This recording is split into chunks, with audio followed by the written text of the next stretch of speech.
Welcome back to the Red Fox Network, along with Mike Maker. I'm Dean Darling. Thanks for joining us here. We're situated at the Marist Boathouse on the beautiful campus of Marist College in Poughkeepsie. And Mike, as people come out and watch your team first play in November, in fact, you open up November 22nd for the home schedule against Army, and you also have another game against St. Joe's. What style of play are you going to see? I think bring your hard hats, because early it could be ugly because there's so many. It's a read and react type of style on offense.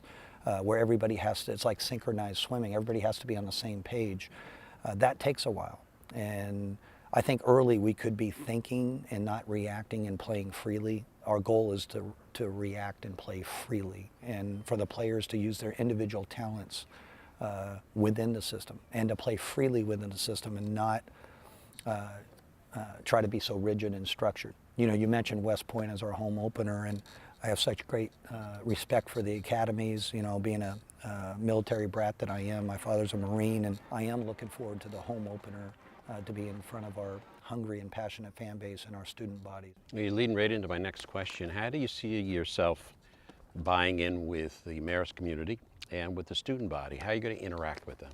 Well, I'm going to be myself. I think I pride myself on being pretty accessible and down to earth and things like that. So I'm going to blend on campus. I don't know how many minutes I've spent sitting behind my desk. I'm up and around. I'm high energy and love people, so I love interaction. So I'll be around campus.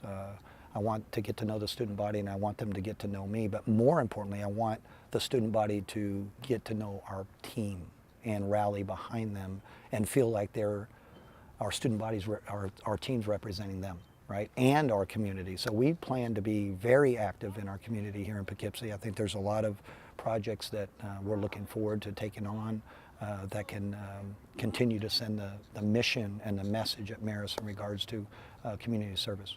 Home court environment is so important, obviously, in any sport. And look what Brian Georges has done with the Marist women's team. And if you can obviously build that into a crescendo down the road. I mean, this is year one, but you do have a challenging schedule, that's for sure, this year. You think? I mean, I've looked at the schedule.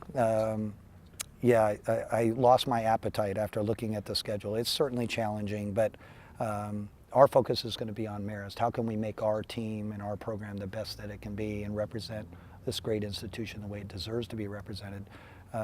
Having said that, I think the MAC principles in regards to scheduling up is what makes this league and this job so attractive, because it's what will attract a quality player to this place.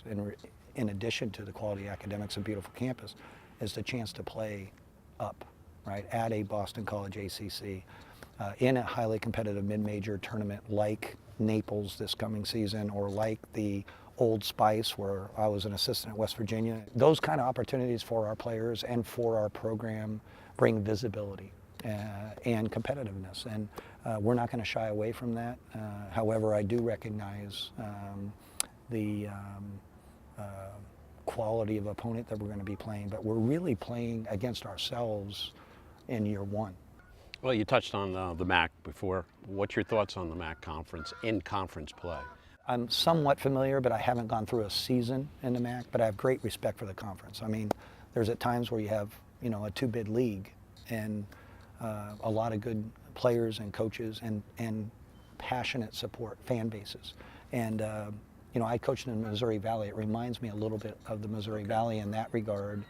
Very good mid-major basketball with people that get behind their teams. And I recognize the responsibility that I have as a coach to put a product on the floor that everybody can rally behind. And we're going to work tirelessly to make everybody proud, and we're looking forward to that challenge.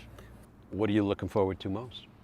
I think the interaction with our players. I think you know, helping them become better players as much as we can individually, and most importantly collectively. But even bigger than that is making them understand that they're involved with something bigger than themselves, and their growth from their first year through their senior year to help prepare them for life after basketball, life after Marist. You know, a lot of times I think we're such a result-driven society, particularly in professional sports and Division I basketball. A lot of times success is measured 5-10 years down the road how is that young man? Is he a productive member of society? Is he doing his job? Is he a good father? Is he a good husband, etc.? Right? That's how I judge my success. Now, I would love to get our team to get to 500 or above and get a bye in the MAC tournament or play for a MAC championship. We've never done that. Or win the MAC title, which we've never done. All those things sound great, and I know that people want to hear me say that. But truthfully, I think my role is much bigger than that as an educator, as a teacher, is to develop young men for life after Marist. And I think it's bigger than just winning and losing basketball games. We appreciate all your insights. Well, thank you so much. And we wish you best of luck. Thank you so you're much. #1. Thank you. And it's a great day to be a Red Fox. Thanks Sure for having is. me. Thank you.